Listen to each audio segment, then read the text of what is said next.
been a little while if you're a subscriber. Been really busy working on the channeling course. You'll notice maybe this is the first video in super good quality, so I'm borrowing a friend's camera for now. We'll see how this goes. Getting a better phone camera and potentially getting one like this. Not like this, but something good. Anyway, here we are. So I'm going to talk in this video about some different experiences and ideas related to this idea of Guru-ism. And I'm going to talk about my experience traveling through India. Somebody asked me recently, when I was in India, did I meet good and bad gurus? And I guess the answer I gave was that it really snapped me out of the whole idea of Guru-ism. And in a sense, yes, I did meet good and bad gurus. So, okay, so I will talk at great length about my trip to India, but first I want to get to the point, and the point really is this whole Guru-ism thing. And this is super common in the spiritual field, and it's a part of all organized religions. Basically, there's a priest, a teacher, a guru, a saint, a Buddha, someone that is higher than you on the spiritual totem pole, and you have to look up to them to get your connection to source. So actually what happened to me in India is this whole paradigm started to fall away, and it initiated a journey of some years after that, that my whole perception of this in the spiritual field also kind of fell away. Now, what the channel beings like the Pleiadians say is that you are source. All is one. The one is in all. That means you are God, I am God, the tree is God, the other person is God, the saint is God, and the sinner is God. Everyone is God. And the path of awakening is to realize that within yourself.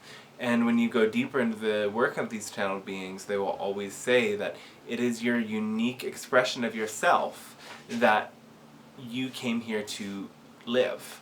That's your purpose of being, is to be uniquely you, is to differentiate in some way, is to be like no one else, so that you can bring about the unique energies and qualities that add diversity to the mix of creation. And when you look at organized religion, it is totally the opposite of that. And any sort of trapping of gurus will fall into that as well. So, organized religion and then spirituality that mimics it has rules. In Catholicism, there are all of these sins, same in Christianity. In Catholicism, you sort of lower yourself, stoop yourself to the priest, and you exclaim your badness, and then the priest forgives you. And then you keep on doing the same thing. If you actually look at the Catholic Church, it's almost the same as Satanism in its depth. The priests are not doing the nicest things. I don't really want to talk about that in this video or my channel so much, but those who are supposed to be the most high in this organized religion and in most are the most corrupt and the most evil, are contradicting themselves, are hypocrites. So that's not the kind of praising and spiritual elevation we need.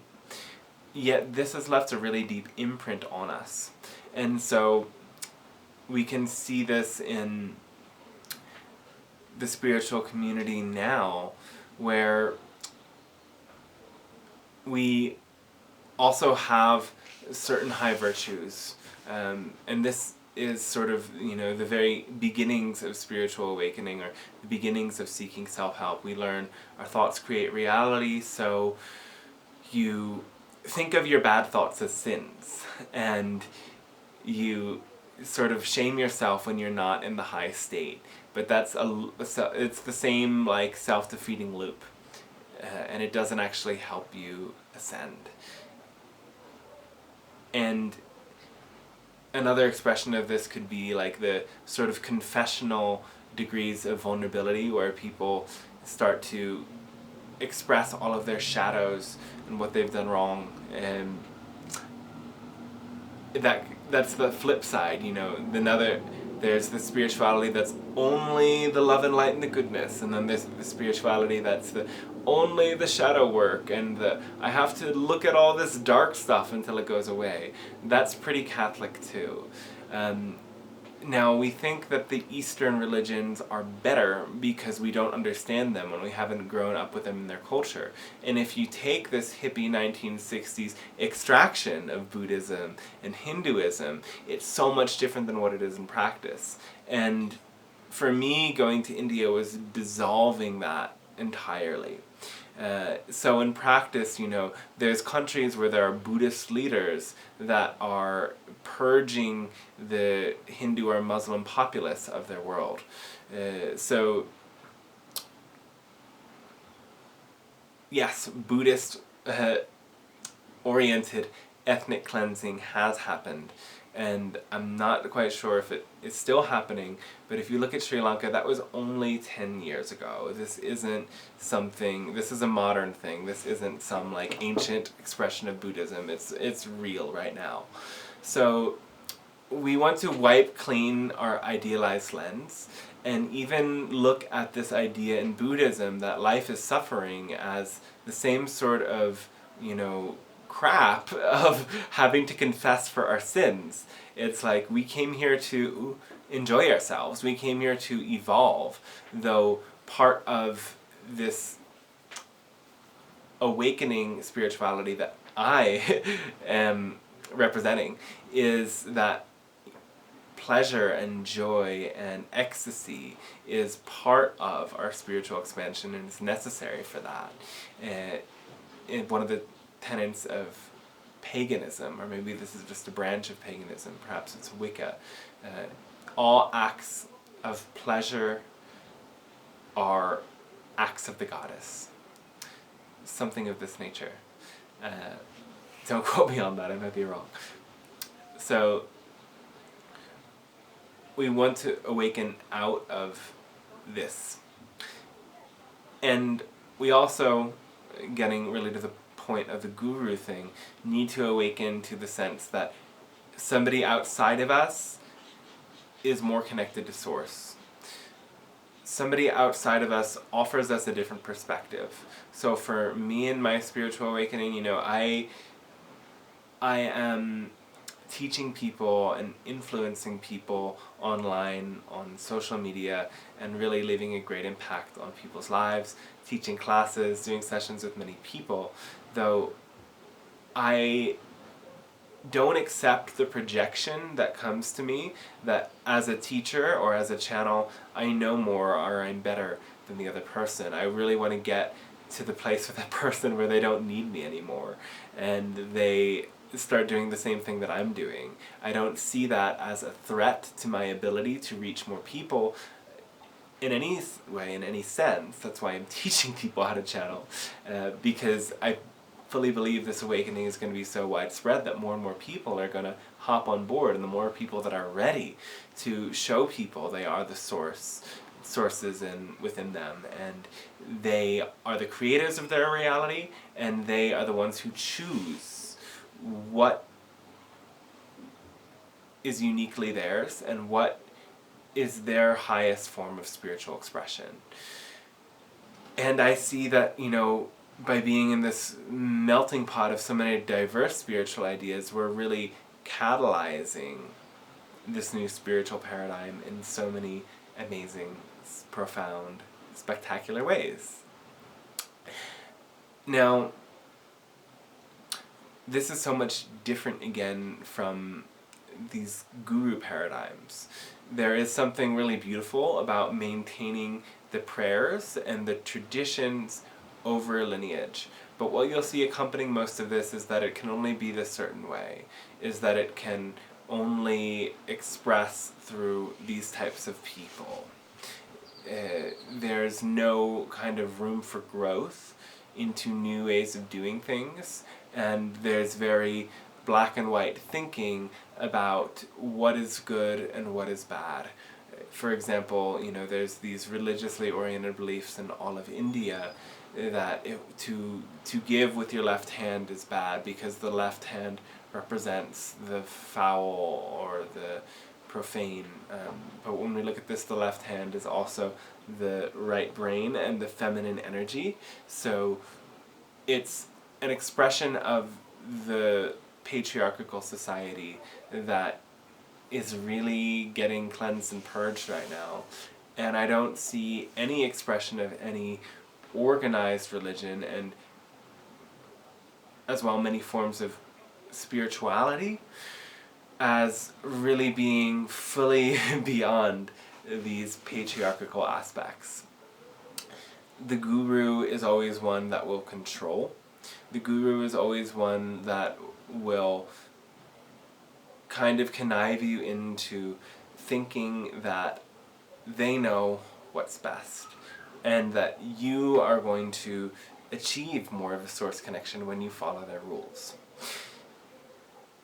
So, sure, let's talk about how this manifested in India. First of all, I was quite naive when I went there, and as I emerged on this path, kind of roughing it, of taking big risks, like buying my first ticket in 2012 to Mexico with very little or no money, and just selling things and offering my sessions on donations and opening myself to receive gifts. I got the funds to actually go, and then I really was roughing it. But for those first years, it was the thrill of the journey and the exhilaration of new experiences made the challenge of being broke along the way really worth it to me. And I'm gonna pause for a second because this is a new camera and it's been having some issues. Okay, it's still recording, so sorry about that. And so when I went to India, I was kind of following in my own kind of trail, like doing the same thing that had worked before, putting blind trust into things. I was in Belgium, moving back and forth between Belgium and Holland at the time. Actually, I was in Holland, but we were going back and forth. And my partner was using a crystal pendulum, and we put our faith in the crystal pendulum. I used the same crystal pendulum, asking it, okay, turn this way, yes, turn this way, no. It's in our highest interest to go to India, let's go to India. And this was part of our vision for our connection from the very moment we met, that we would do this India trip together. Why ever that called to us, I'm not fully sure, but that was the calling, and so we went. But then, we didn't make the money we thought we would before we got there, so we were leaving with all this stress, and leaving with the stress of making sure we get a visa before we go, and this and that and the other thing, so it was quite a lot. And then as soon as we got there, we were hassled, or not hassled at first, we were tricked by somebody at the train station into going to a tourist office, because he said that you couldn't get a ticket to move on the train at the train station, when actually there is a separate office for tourists. There's a tourist quota that tourists are given a certain amount of tickets to go wherever they want to go at any given point, because the train system is so widely used in India. Oftentimes you'll have to wait months or weeks to get a ticket where you need to go. So we went to this false tourist agency, and they tried to dupe us and said we had to pay some $150 on this ticket that we didn't have to pay, and it was actually, a tenth of that price. And after we left that first tourist office, there was a rickshaw awaiting, saying, "Oh, you went to the wrong office, fake office. We'll take you to the real government office." And so we went to the real government office, and the same thing happened, and we did that a third time before we went to an internet cafe and realized where we actually had to go to a bus station. we were exhausted by that point. We spent the whole morning after a 24-hour layover in Turkey where we explored Istanbul and then got to India. We were exhausted, so we ate some lunch and then we took a nap in the corner of the bus station and put all the stuff securely behind me. I guess I wasn't close enough to it. I do remember it being like directly on my side, and then it was stolen while I was asleep. And it had all of my, health supplements, and at the time the crystals and things that were so sacred to me that now, like, they're still beautiful and I love them, but I didn't treasure them as much as I did back then, as they were the most valuable things that I had, and I did rituals with them all the time. They were so special. So I was quite devastated from that first day, and then we got into Rishikesh, and I found that the yoga classes I was taking were in no way better or more spiritual than the yoga classes that I was taking, 3 or 4 years before in the States. It was actually much less flavorful yoga, very traditional and quite strict yoga. There was no nice music in the background. It was kind of moving too fast. The teachers were harsh. There was very little like meditation or deep spiritual teaching in the yoga classes I went to. It was just these intense asanas. And I really was like, well, what did I come here for? I remember the very first or second day I went to some satsang with a guru there, and it was like really hard for me to listen to. I was so emotional, and afterwards I was like, oh, I don't know what I'm doing here. All of my stuff has been stolen. I'm totally broke. Having this hard relationship. I don't feel good in my body. This is so hard. And he was like, oh, you believe in God. Surrender. Give all of your trust and faith in God. That is what you need. That is what you're being asked right now.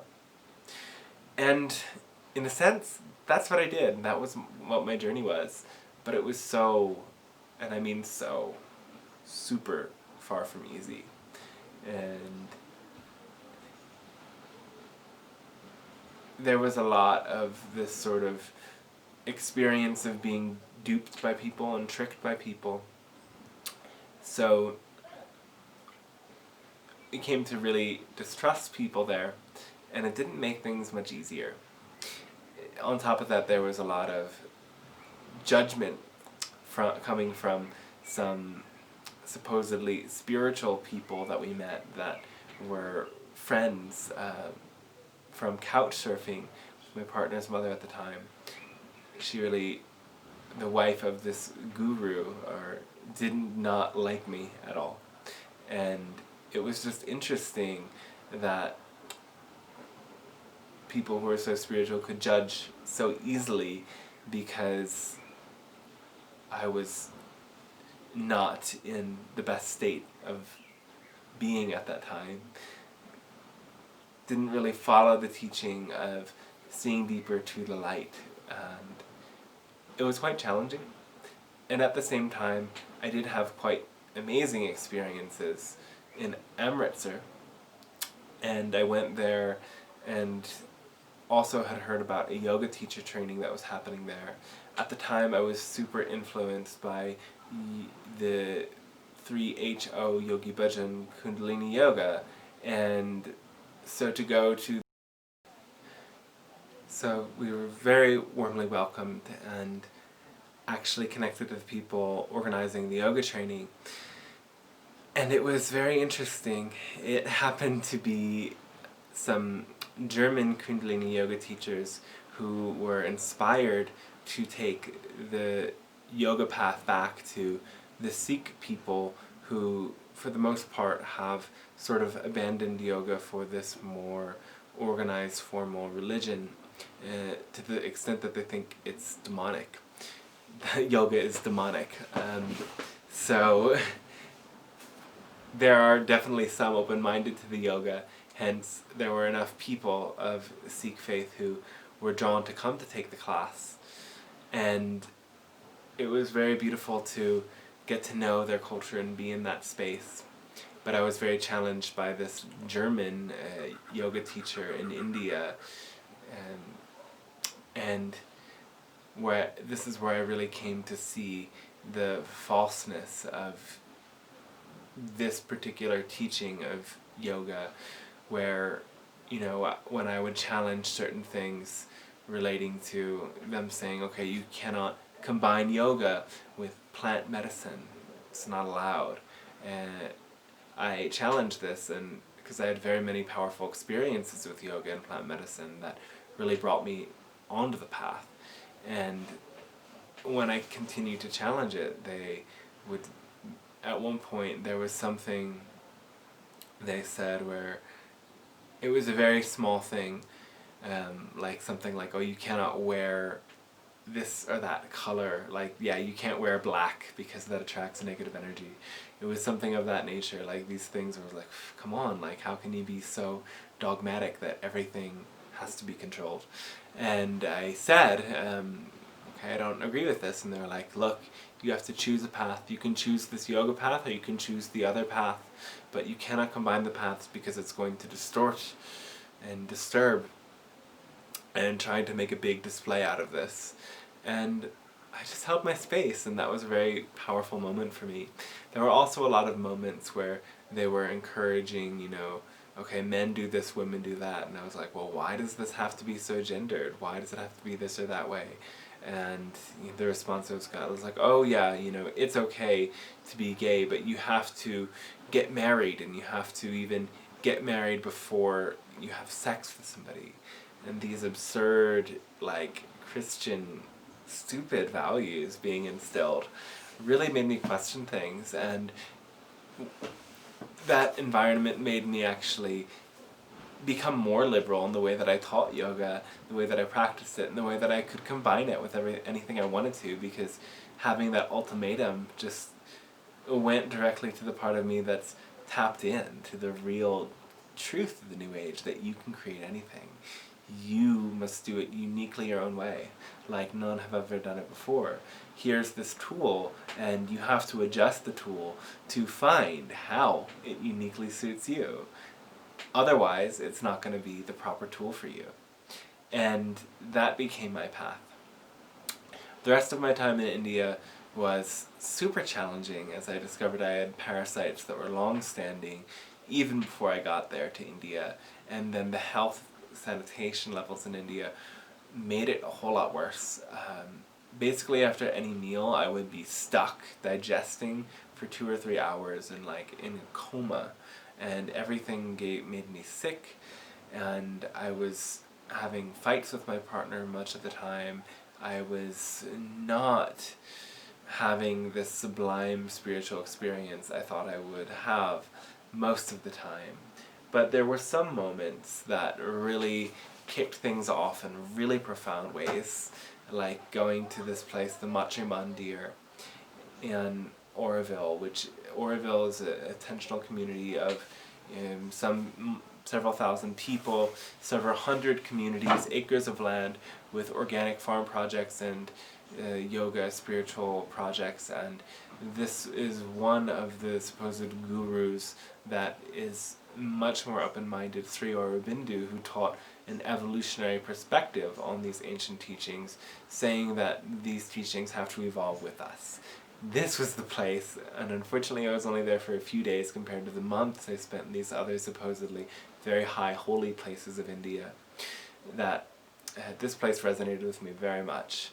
And there's this giant temple where you stare into a crystal ball, you walk up these spiral staircases through this very futuristic, strange temple, and as you stare at the crystal ball you're supposed to concentrate on receiving the love of the Divine Mother.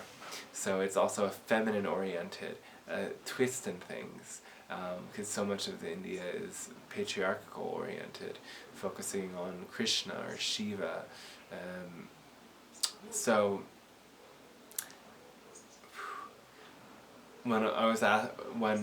after the second time you go there, you can go to a special meditation room before you go to the big crystal room. And I went to the room for gratitude.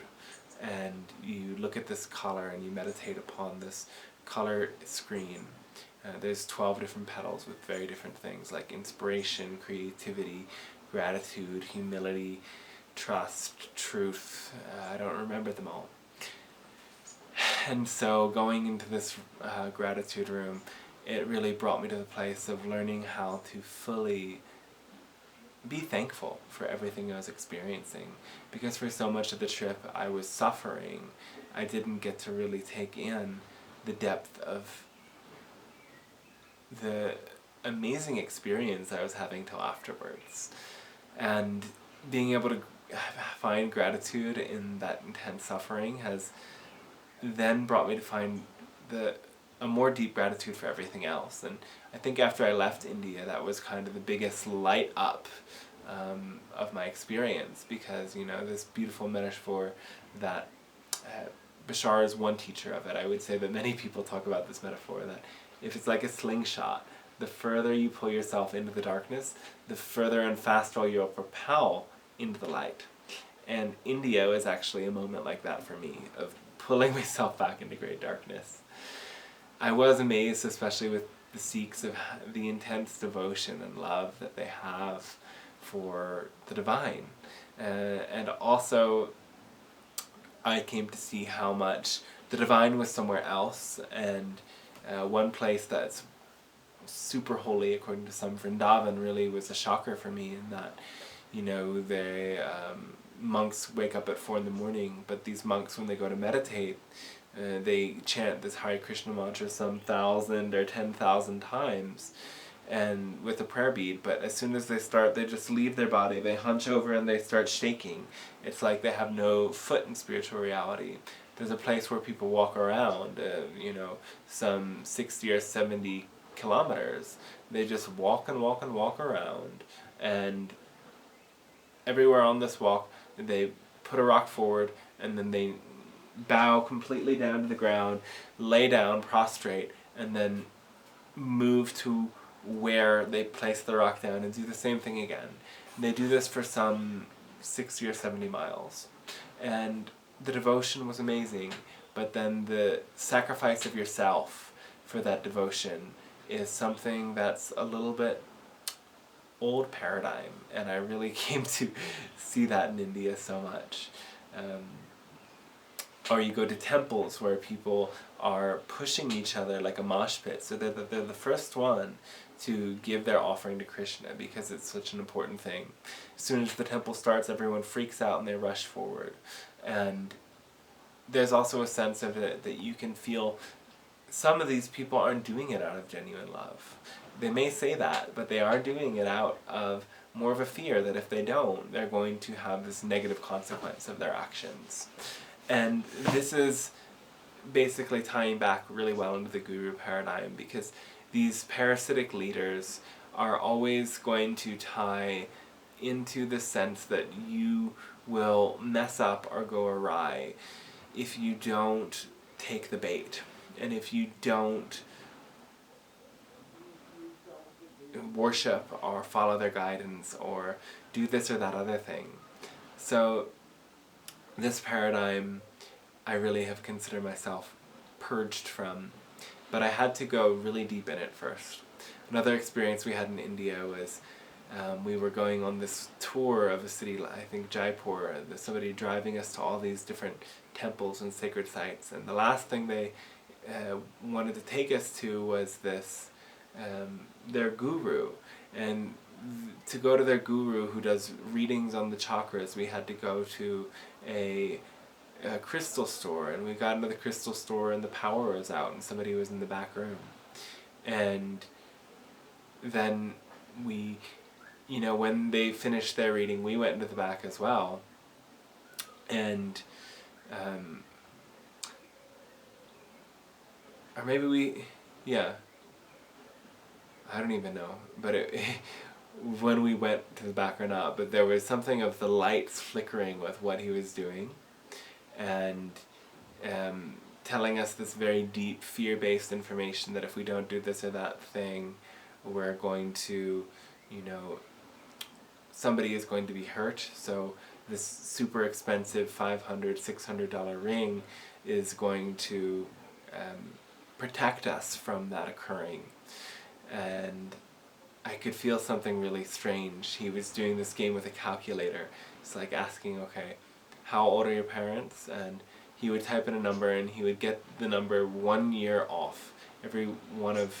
He asked about so many different people, and he typed the number 1 year before how old they actually were. So he had this psychic thing going, but he was using it to really manipulate and sell things.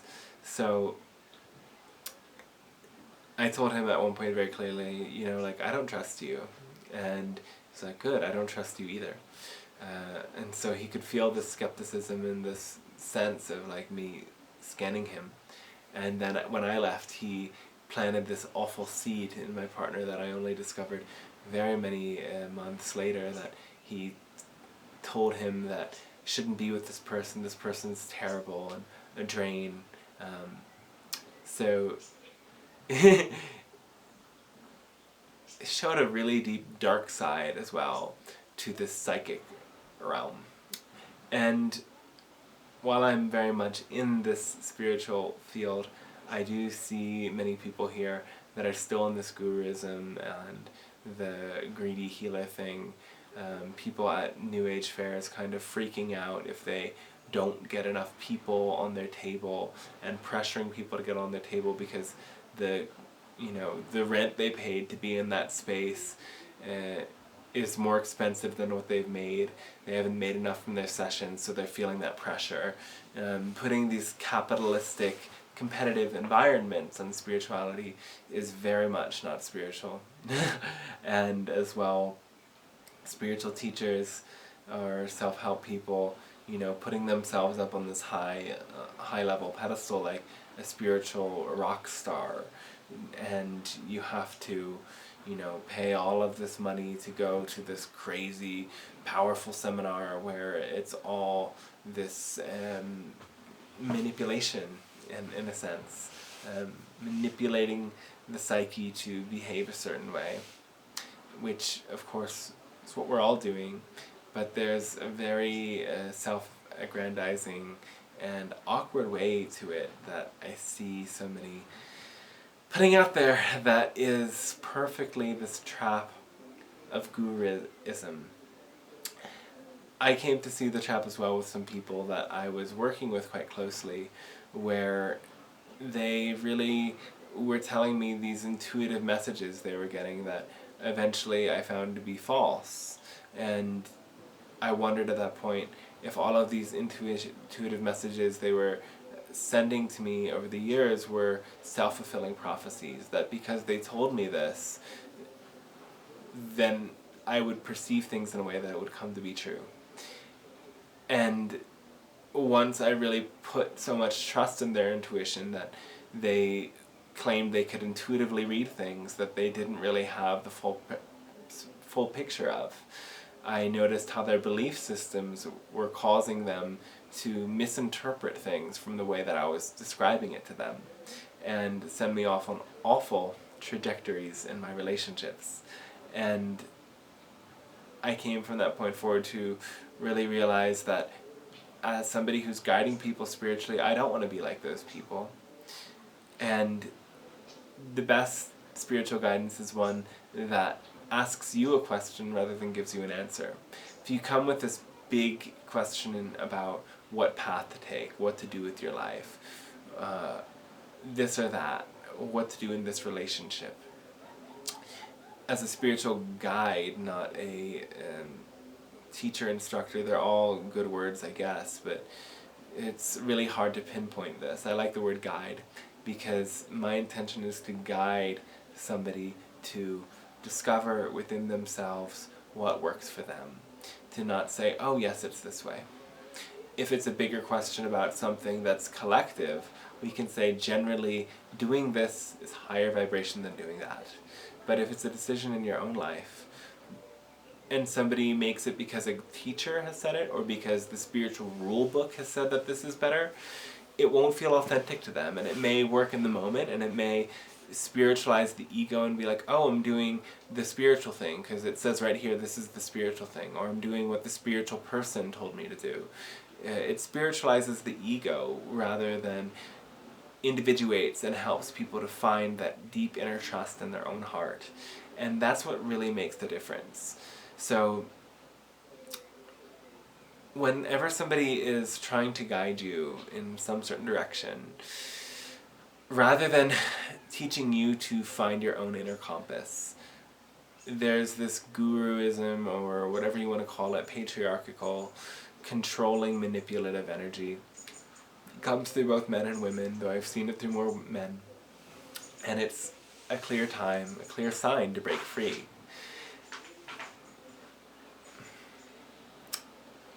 We're also moving beyond this moralistic sense that accompanies so much of this Guru-ism in the old spiritual way, where this is good and that is bad and there's no in-between.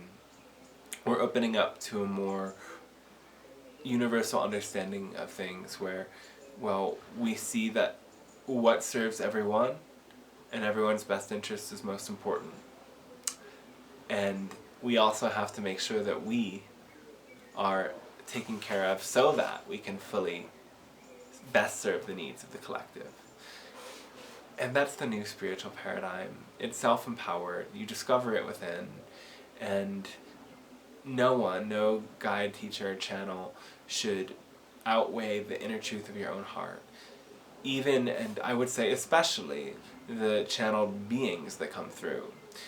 So in some of my channelings it's been asked, why do the opinions of different channeled beings differ? And it's because every channeled being is a mixture. It is a channeled being. It is not the being itself out there. It is the mixture of the energy. I don't know how much of that got in, the camera cut out, but because again, every channeled being is the mixture of the channeler and the channeled being, you need to take that into account. Even though some channelers don't even want to take that into account themselves, and ask, truly from my own heart, does this resonate? Does this make sense? Does this fit? And if it doesn't resonate, you also want to ask why. Why doesn't this resonate? Does this not resonate because it forces me to expand and forces me to release a belief system that is negative? Or does it not work because it goes up against my own core values and it doesn't resonate with what feels most loving and true for me? In here is the guru you need. And the ironic thing about this whole Guru-ism thing is that so many of these gurus and teachers will say things like, guru means the teacher within you. But then they will attempt to manipulate you into seeking a teacher without. So that's another thing that's so tricky in these times, especially now we have the North Node in Gemini. Hello, it's going to highlight this. But do people really mean what they're saying? Are these just empty words that make you feel comfortable? Or is there real depth and a real commitment to what's being said? Because people can say a lot with little words or few. But there's certain hooks that we hear again and again. Spiritual hooks. Things that are so common in this love and light filled world. And sometimes people will just say that to serve their own purpose, but they won't actually mean it. So listen closely and know that you are the only guru you need. And again, for me, how I see this is I see every person outside as, again, like I was saying in the beginning, that unique reflection, that unique teacher that's bringing me something different than I could have ever experienced before. And every person out there has a lesson for me. And sometimes those assholes, pardon the language, are the best teachers. Even sometimes people who are harsh to me are teaching me something that I need to hear, or they're teaching me the opposite. But if I'm so closely attuned to every lesson, every energy that's coming my way, I'm guaranteed to learn every lesson. Every person is filling in the gaps. Every person is a unique and equal expression of Source that is our teacher. And if we listen closely in the moment, we'll get the lessons we need. Some teachers are more clear. Some teachers have cleared enough of their own self-limiting beliefs and have deeper and anchored in their own connection to Source. And sometimes they use that for egoic purposes, and the ego hijacks that source connection to make it seem as if they're more connected. That's the Guru-ism trap. But also sometimes those people are very clear in their connection to source and are open and are willing to listen to people and are not trying to put themselves on a pedestal, even though the human psyche will tend to put somebody who is clear and competent on a pedestal. A good teacher will take themselves off the pedestal or make it clear that they don't want to be up there in the first place. And when you are in the presence of these people, it awakens within you a sense of connection and oneness. Even if you don't know them or you'll never have a face-to-face conversation, there's a sense of connectedness and a sense of equality. And that really will help you to remember your source and see the unique gifts that source has for you. I think that's it for this video. Thanks so much for tuning in. Let me know if you have any questions. Let me know if there's more subjects you'd like for me to talk about, because I'm here to talk about what is most exciting and rewarding for you.